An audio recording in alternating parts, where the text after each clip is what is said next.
resize a photo quickly in Photoshop. So locate the file here and right click on it, open with Photoshop, whatever version you have, doesn't matter at all.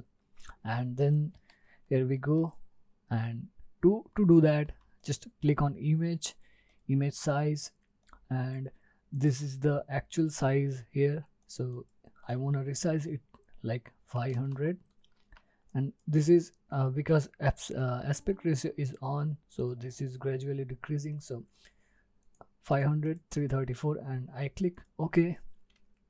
So here is my resized file, and now I'll save it, just save as, and then resized, and I can select the size based on my image. So if I make it large, the file size will be higher, and if I want less file size, so I'll simply drag it to small file and baseline optimized and click OK. So my resized file is here.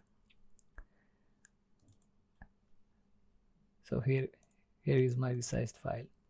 So that is how Photoshop resizing works. And if you think that the file is too pixelated, then just go back and save as, resized, save, and just make it standard and drag it to the medium quality 6 and click OK. And then we see the resized file. This is looking smooth, right? So this is how you can resize a photo in Photoshop very quickly.